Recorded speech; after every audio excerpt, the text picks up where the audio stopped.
Simply put, we're at a different place when it comes to sports nutrition in the 21st century. I've been in this area for a long time, and it used to be that the fundamental pillars of sports nutrition were having enough carbohydrates to take part in the activity, and then protein. It was all about protein. And I know there's people now who are still, banging that drum, protein. And for good reason, it's important. But we're at a completely different stage, and that's actually in two ways. First of all, there's so much more access to information.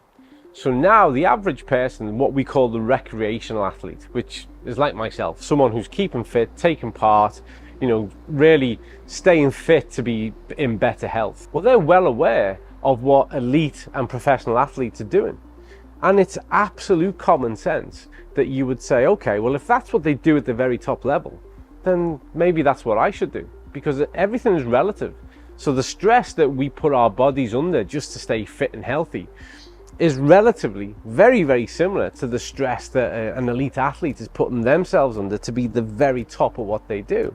If we look at the gut, for instance, and I'm going to start, something like Xenobiotic, which is going to deliver those, prebiotic fibers to nurture the gut so that the gut can better absorb nutrients. And believe me, exercise, sport and training takes its toll on the gut, and 80% of our immune system functions from within the gut. And then we move on. This, to me, is the ultimate sports performance nutrient, omega-3, DHA and EPA. It's the resolution. Exercise causes muscle damage, causes neurological damage. The adaptation, which is where we improve, is all about the resolution, bringing those inflammatory markers back down and enabling the muscle to recover and be stronger. If you want increased anabolic response, if you want decreased muscle soreness, if you want increased oxygen kinetics, that isn't protein, it's omega-3.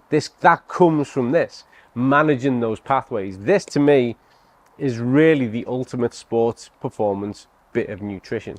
One of the key things I will say, and it's whether or not it's a child's multivitamin, for multivitamins for adults, when they were looking at topping up on something like vitamin C or D, the key thing is to ensure that if we're participating in sport from the top level all the way through to keeping fit, it should be backed by informed sport. We should have that certification to know there's no cross-contamination, there's no risk of something being in there that's going to give you a positive on a drugs test, there's no risk to you in your personal health, well-being and safety, that everything is verified, individually, independently, objectively, batch tested, safe, effective, 21st century sports nutrition.